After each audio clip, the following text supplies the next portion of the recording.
Hey everybody, welcome back to Old World Legends, where we focus on growing the community. I'm your host, Mike, and with me as always is Evan.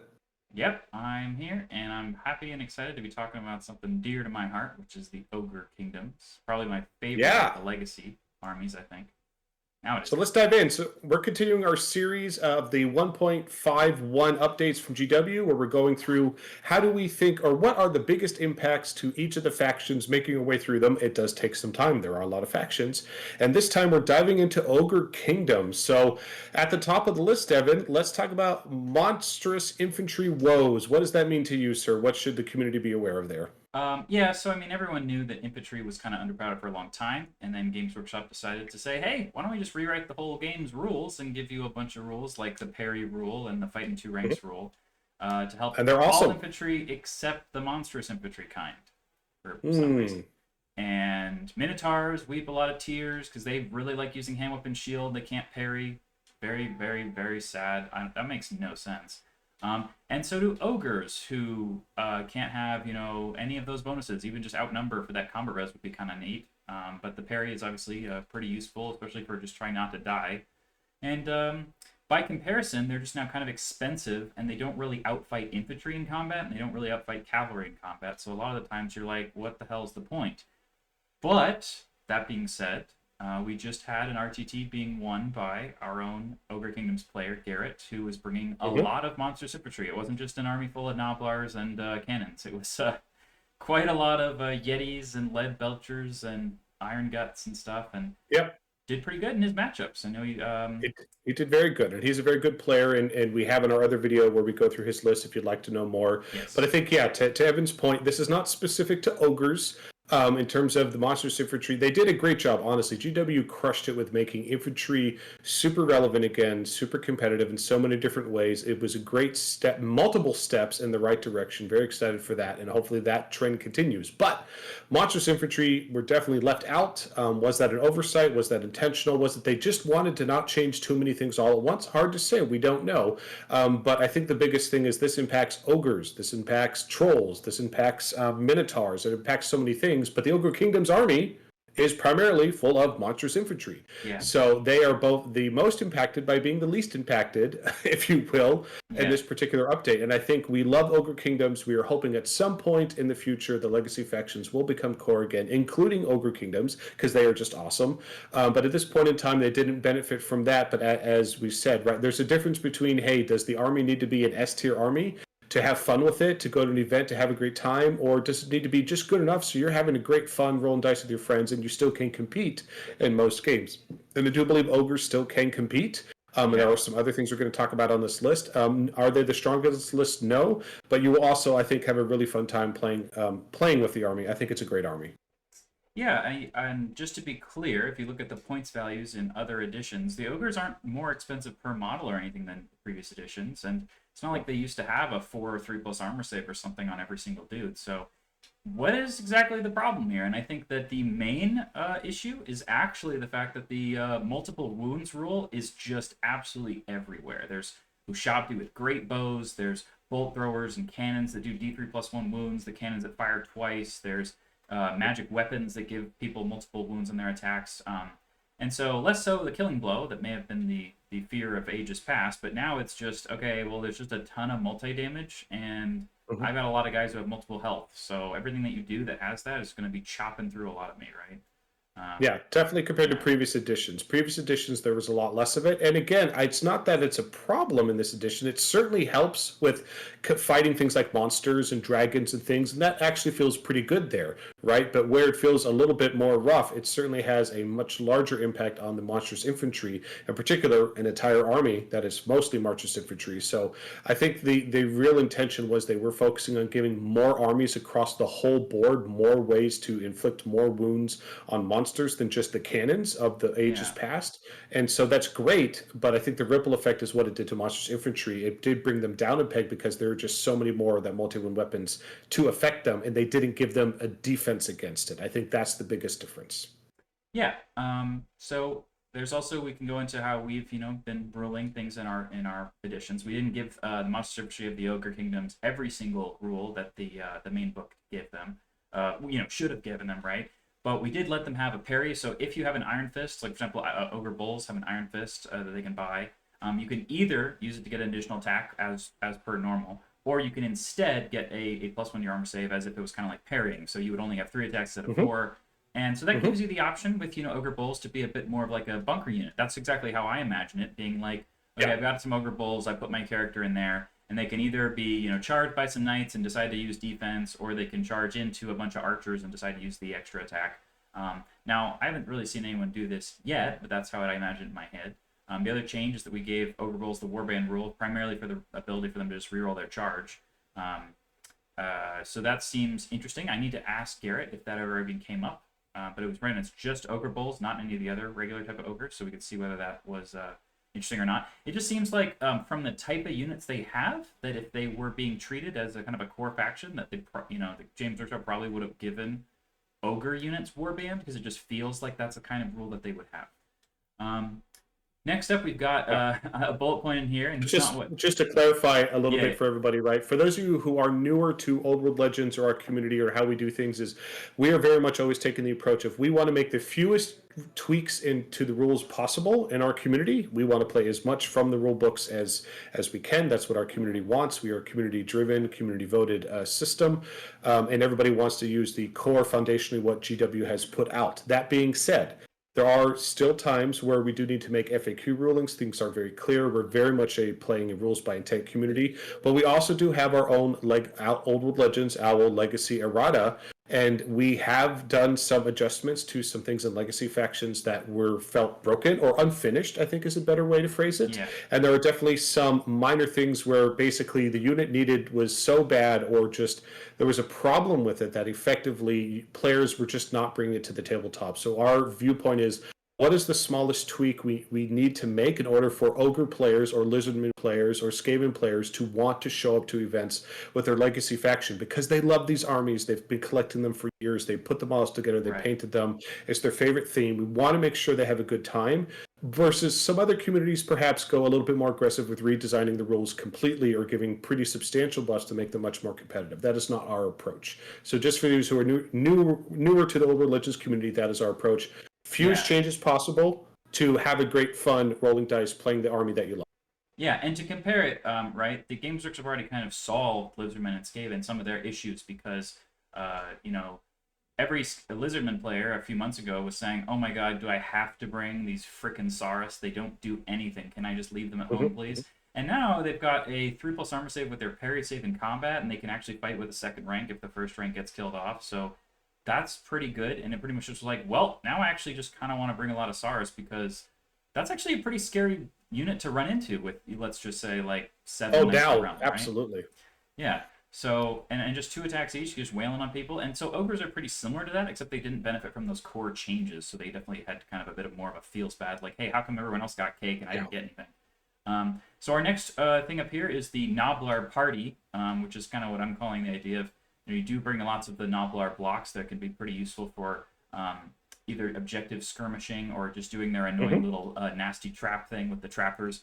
You do have to buy 10 guys, but since they're only like 5 points each, I think Gnoblar Trappers are an amazing little screen unit. They're basically just a better version of Empire Archers for like half the cost once you actually add it up. So I think that, other than the fact I don't have any Gnoblars printed yet, I would love to try that. But what about 5.1 or 1.5? We're seeing a big value increase in the Gnoblar Party. Yeah, it's because of the match play guide. Being able to control the objectives with skirmishers is something that Games Workshop wants to let you do. Now, when I wrote my missions, I decided that having skirmishers control objectives was too overpowered, but Games Workshop was like, nah, you're fine. So I think you should definitely do that. Yeah, and I think that if you think that regular Gnoblar fighters in fighting in 2 ranks does anything, it does not. So that's... If anything, regular Gnoblar fighters got worse because they can't do their stand and shoot with every single rank against a large target anymore. It's only going to be 2 ranks. It used to be you could have a unit of like 40 dudes and they would all just throw a rock at the dragon and say, aha! right? Yeah, but now it's different. But to your Yes. point, it is still very cost effective for the ogres to have that skirmishing cheap unit that can hold objectives so that it doesn't have to be the ogres because you want to Yeah. be using the ogres to get into combat and do other things or to bully other units. Or it's great that, hey, if the ogres take some casualties and they no longer have the unit strength to hold it, you have a second cost effective unit that can support them. So definitely, again, not 1.5 update specific, but with match play dropping at the same time, this unit definitely has tremendous value because those, depending on the scenario you're playing, the event you're going to, those objective points are massive in determining who's going to win or lose the game. So Gnoblars being able to contribute to that is great for the ogre player. Yeah, I think so. Next up, we have the discussion about Sabretusks, another unit that I don't know if everyone's super excited about. I love these dudes. I think they're really cool. It's fun to just imagine having eventually a bunch of ogres and their pet, their pet saber-toothed tigers. Yeah, that they're they little carry kitty around. cats that happen to Yeah. be enormous. So what's funny about them is they had Impetuous before, which is a 4-up to charge, and when they didn't want to, especially because as a screening, chaff unit, they really don't want to charge a lot of the time. No. And now it's a leadership test, but because they're a war beast, their leadership 6, and so that's actually got worse. So they actually have a higher chance of failing their leadership test for Impetuous now than they did when it was a 4-up. So that's terrible. I do think that opens up the question of like, man, it really sucks that a hunter can't like give his leadership to nearby Sabretusks, and that's something that I would like to bring up as a potential fix because joining the unit of Sabretusks is cool. Less cool now, especially with the whole rule about you could just get shot when you're in a unit that's not the right unit type as yourself. And just giving out a bubble of leadership would actually be pretty nice if you could do that as well. Yeah. And it definitely seems appropriate and thematic, and maybe that's something that GW will look at in the future. And I don't think that's ogre specific. I think that's there are other armies such as dark elves with beasts or wood elves with beasts. Like there are armies that use beasts, and it's just having more of a like we have themes for wizards and archetypes. We have that for engineers as a strong archetype. We have generals for strong archetypes. Having the really elevating the huntsmaster or the packmaster to an archetype in the game, like a priest or something like that. I would love to see that happen. I think there's tons of opportunity to do that. If not in an arcane journal, maybe in the second edition of the game. Yeah, I think it could be used across multiple armies. I would want a core special role like Huntmaster or Beastmaster, where nearby units of War Beast can use your leadership and that'd be have awesome. Some, like immune psychology or can reroll panic, like that kind of thing, where it's just you have a dude because like you have the Beastmaster and the Dark Elves as well. And his rule right now is that he can try to give them like D3 extra attacks to a nearby monster. But it's like if you could just have a generic special rule for any kind of dude who kind of corrals monsters, would be kind of neat. So not quite there yet, and unfortunately the Sabretusks did not benefit from the 1.5 update. In fact, they're slightly worse. That is unfortunate. The big bonus though is you can give them the Vanguard rule, and then as soon as they Vanguard, they can't charge that turn at least. You could Vanguard them up. And then allow yourself a free turn to be able to maneuver without having to roll your impetuous test. So that is a big true bonus. Enough. Yeah, so again, for players who are not thinking about that, because you literally are not allowed to charge at 1.5 after you Vanguard, that means you don't need to worry about Impetuous turn 1 if you know you were going to Vanguard. So this is a way where, while at turn 2, 3, 4, etc., you're going to lose control of them very likely. Right. But on turn 1, they're a fantastic cost-effective speed bump to slow somebody down. So it doesn't mean that they don't have play anymore, but it means you need to adapt how you were using them. And again, just slowing somebody down for one turn can make a big difference to either whittle them down with magic or shooting or to get in a position for an awesome charge. So the other thing that you could do with Sabretusks, you could ambush them to go after baggage trains, but again, the War Beast special rule kind of messes them up because they're only unit strength 1, so you'll have to take a unit of 5 Sabretusks, which would be like, what is that, like 80 points?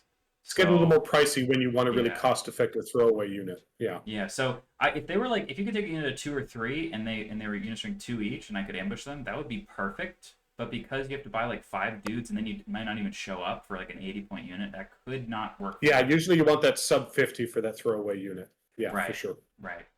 Okay. So we've got up next, I think, is that after you get out of your core slot, where you've been talking about the Gnoblars, the Bulls, and obviously the Ironguts have kind of a very obvious value as being just an ogre with a great weapon is pretty good. The next thing up is, well, what about Mournfang or Maneaters? Now, again, if Maneaters don't really get any of the infantry bonuses, what exactly should you be taking them for? I mean, I think that they've got a lot of really cool special rules, and I usually try to use them with I usually put the Cannibal Totem on that unit because they're more valuable per wound, and so I don't really want them to die as much. But Mournfang are kind of just like Maneaters, but faster. I mean, other than having a worse weapon skill, you get an absolute mountain of attacks. You get Swift Stride. You can movement 8. So Mournfang are very threatening, and I think that when you go into your special slot, you really have to think about what you want to do there. Really, the main advantage of Maneaters, I suppose, would be that it can be a unit that you can put a character on foot in, especially if people follow my advice and you kind of just drop the Slaughtermaster like a hot rock and you just take 2 Tyrants. You could put a Tyrant with your Maneaters as 1. Be neat. But you know, it's still an uphill battle because they're so expensive per model. So, Mike, I don't know if you know this, but a Maneater's like 55 points for like 3 wounds at toughness 4. Yeah, it's really tough. And again, there are multiple Monstrous Infantry that the base stat line is fine, but once you start getting above 40 points, it starts going to like, am I really getting the efficiency that you would want to get from a single model? And you get above 50, you're like, I don't know if I can take that. So yeah, definitely understand. And again, I don't think ogres in particular are the only monstrous infantry that are quite frankly overpriced for what they bring to the tabletop in this edition.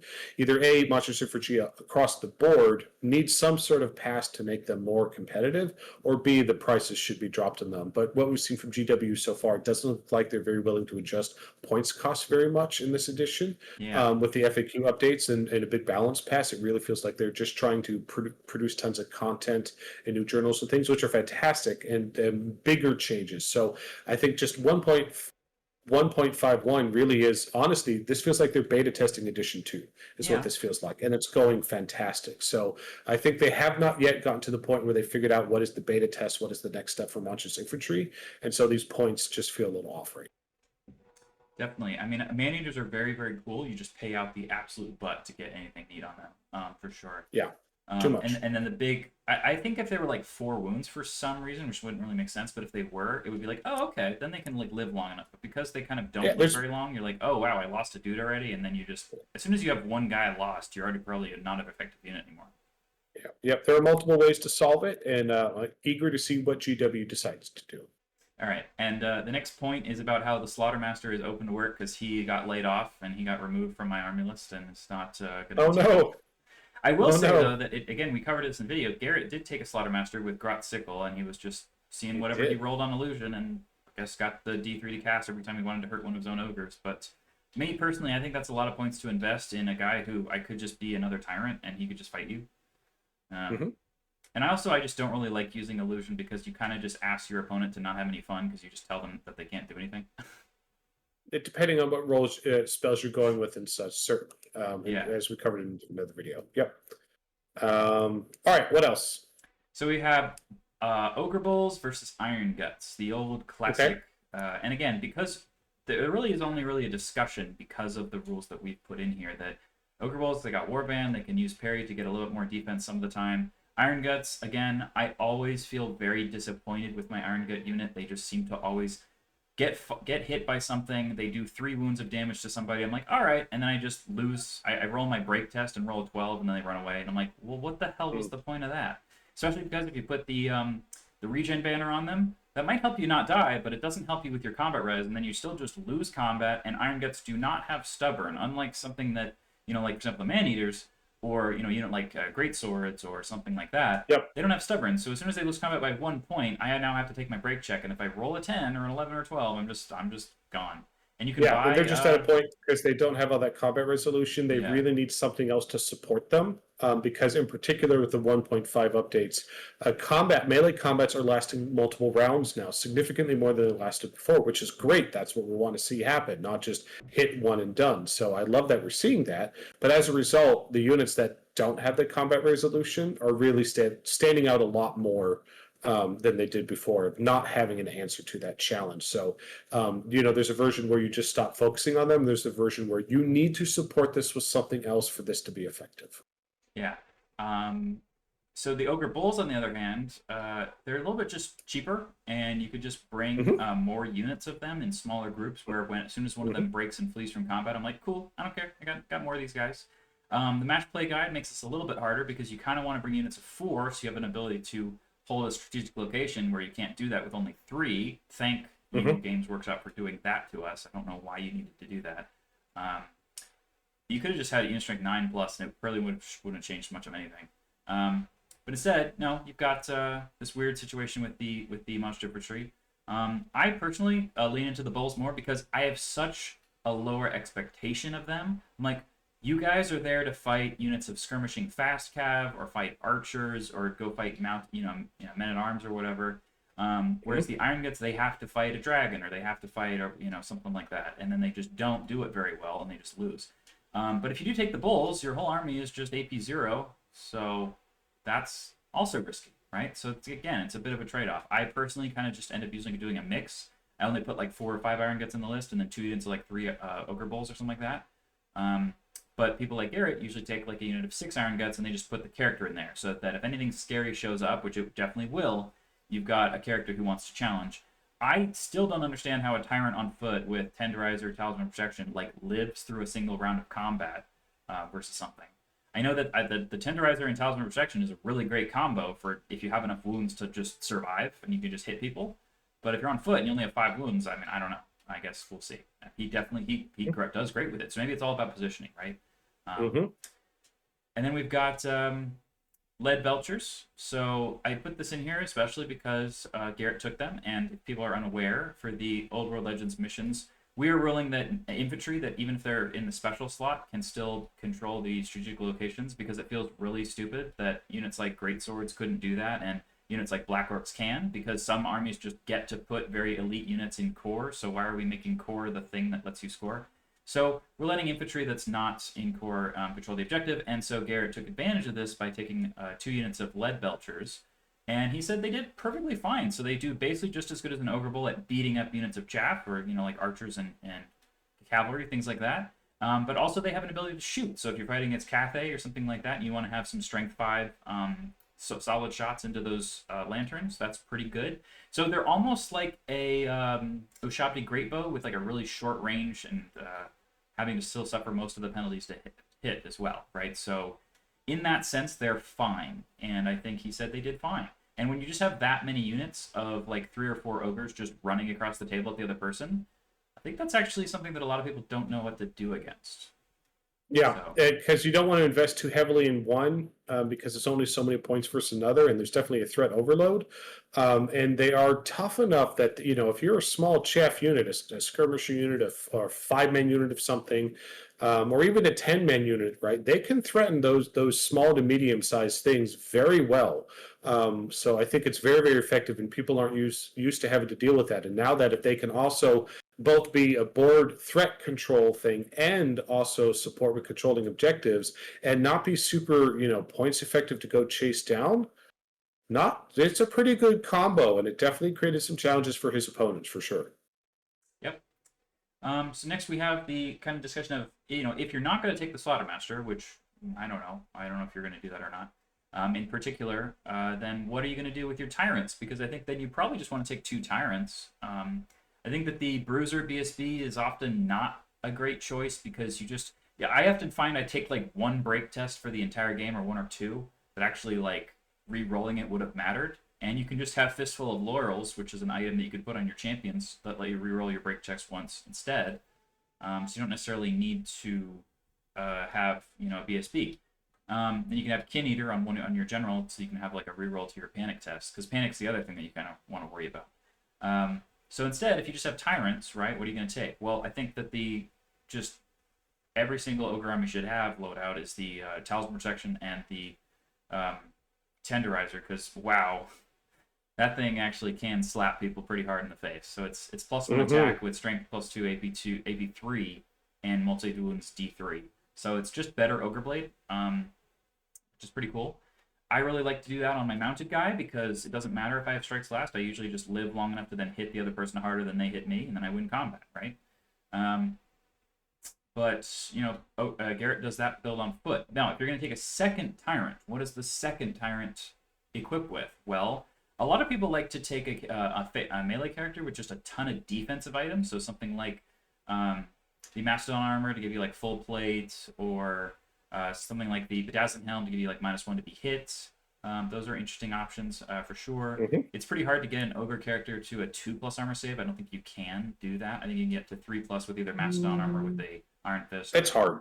Yeah. I don't know if it's So impossible. Let us know in the yeah, comments if we're missing a combo we're just not thinking about. yeah. There is the Gut Maw, I think, is the other option you can use that when you're in challenges, if you do wounds, you can then heal yourself.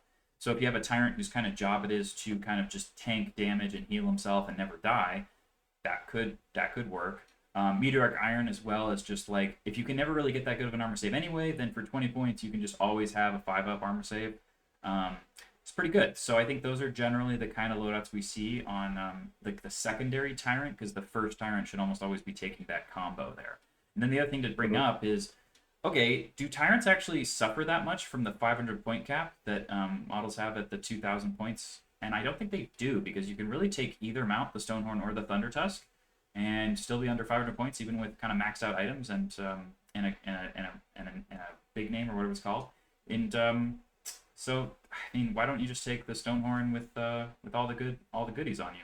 I think that the real question is, do you want a Stonehorn or a Thundertusk now? And I previously argued heavily that I would rather have a Thundertusk.